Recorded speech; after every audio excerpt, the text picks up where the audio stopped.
Pada kesempatan kali ini kami akan membahas mengenai sejarah Samsu-iluna. Samsu-iluna adalah raja ketujuh dari dinasti Amori pendiri Babilonia, yang memerintah dari tahun 1750 sebelum Masehi hingga 1712 sebelum Masehi, atau dari tahun 1686 hingga 1648 sebelum Masehi. Dia adalah putra dan penerus Hammurabi dari ibu yang tidak dikenal. Pemerintahannya ditandai dengan pemberontakan hebat di wilayah yang ditaklukkan ayahnya dan ditinggalkannya beberapa kota penting.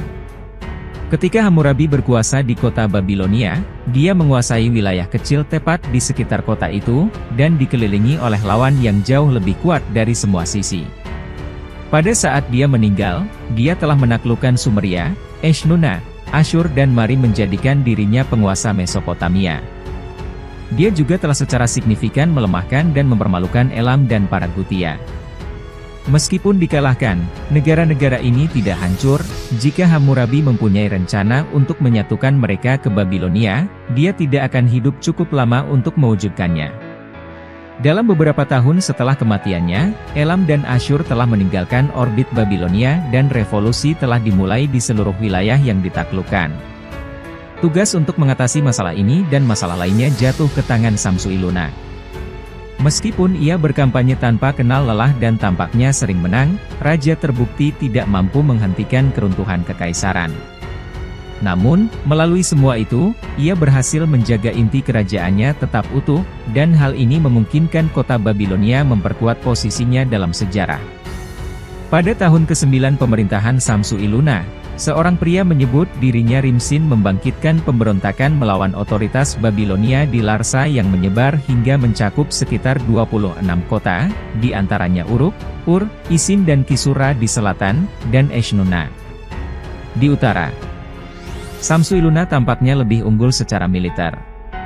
Dalam setahun ia memberikan pukulan telak kepada koalisi yang membuat kota-kota di utara tersingkir dari pertempuran. Catatan 1, setelah kejadian itu, Raja Eshnunna, Iluni, diseret ke Babilonia dan dieksekusi dengan cara dicekik. Selama 4 tahun berikutnya, pasukan Samsu-iluna berhadapan dengan pasukan Rimsin di sepanjang perbatasan antara Babilonia, Sumeria, dan Elam. Akhirnya Samsu-iluna menyerang Ur, merobohkan temboknya dan merobohkan kota itu. Dia kemudian melakukan hal yang sama terhadap Uruk, dan Isin juga. Akhirnya Larsa sendiri dikalahkan dan Rimsin II terbunuh, sehingga mengakhiri perjuangan.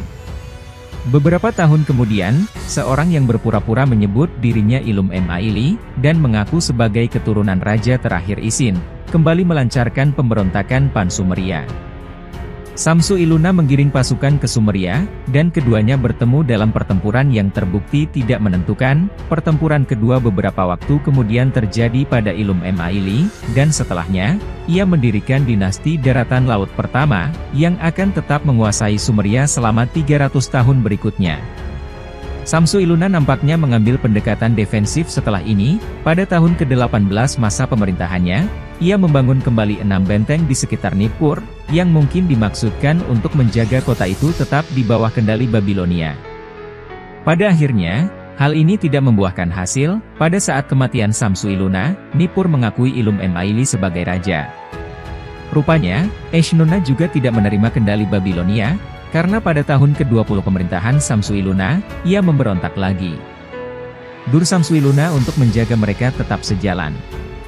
Tampaknya hal ini berhasil, karena dokumen-dokumen selanjutnya memperlihatkan Samsu-iluna mengambil sikap yang lebih berdamai dengan memperbaiki infrastruktur dan memulihkan saluran air. Baik Asyur maupun Elam menggunakan kekacauan umum ini untuk menegaskan kembali kemerdekaan mereka. Kuturna-Huntei dari Elam, memanfaatkan kesempatan yang ditinggalkan oleh serangan Samsu-iluna di Uruk, berbaris ke kota dan menjarahnya. Di antara barang-barang yang dijarah adalah patung Inanna yang tidak akan dikembalikan sampai masa pemerintahan Asyurbanipal 11 abad kemudian. Di Asyur, seorang wakil bupati asli bernama Pusursin mengusir Asinum yang pernah menjadi raja bawahan rekannya orang Amori Hammurabi. Raja asli Asyur Dugul merebut tahta, dan terjadilah periode perang saudara di Asyur. Samsu-Iluna tampaknya tidak berdaya untuk campur tangan, dan akhirnya seorang raja bernama Adasi, memulihkan dinasti asli yang stabil di Asyur, menghilangkan sisa-sisa pengaruh Amori Babilonia. Pada akhirnya, Samsu-Iluna mempunyai kerajaan yang hanya sedikit lebih besar dibandingkan kerajaan yang didirikan ayahnya 50 tahun sebelumnya. Status Eshnunna sulit ditentukan secara akurat, dan meskipun kota itu mungkin tetap berada di tangan Babilonia, kota itu telah habis dan pengaruh politiknya pun berakhir. Kampanye Samsu-Iluna mungkin bukan satu-satunya penyebab kekacauan yang terjadi di Uruk dan Ur, dan kekalahannya di Sumeria mungkin merupakan kemunduran yang diperhitungkan sekaligus kekalahan. Catatan di kota Ur dan Uruk pada dasarnya berhenti setelah tahun ke-10 pemerintahan Samsu-Iluna. Para pendeta mereka tampaknya terus menulis, tetapi dari kota-kota yang lebih utara. Catatan Larsa juga berakhir sekitar waktu ini. Rekor terus berlanjut di Nippur dan Isin hingga tahun ke-29 Samsu-Iluna, dan kemudian berhenti di sana juga. Kerusakan ini juga terlihat dalam catatan arkeologi, di mana bukti menunjukkan bahwa kota-kota ini sebagian besar atau seluruhnya ditinggalkan selama ratusan tahun, hingga memasuki periode Kassite. Alasan untuk hal ini sulit didapat. Tentu saja peperangan yang terus-menerus tidak akan membantu, namun Samsu-Iluna tampaknya juga melakukan kampanye yang sama kerasnya di utara, dan wilayah tersebut berkembang pesat selama periode tersebut. Kebangkitan Babilonia menandai berakhirnya dominasi budaya Sumeria Mesopotamia dan peralihan ke bahasa Akkadia untuk pemerintahan dan tulisan populer. Mungkin orang-orang yang mengklaim memiliki ikatan budaya dengan masa lalu Sumeria bermukim di sekitar kota-kota selatan yang dikuasai Iluna-Ilu. Beberapa anggota dinastinya menggunakan nama Sumeria, dan tampaknya mereka secara sadar berusaha untuk kembali ke akar Sumeria di wilayah tersebut. Ada kemungkinan juga bahwa faktor ekonomi atau lingkungan terlibat. Diketahui bahwa Hammurabi dan Rimsin telah menerapkan kebijakan yang mengubah perekonomian wilayah tersebut. Mungkin kebijakan ini terbukti tidak berkelanjutan dalam jangka panjang. Terima kasih sudah mengikuti video-video kami. Jangan lupa share, like dan subscribe agar bisa selalu mengikuti update video dari kami.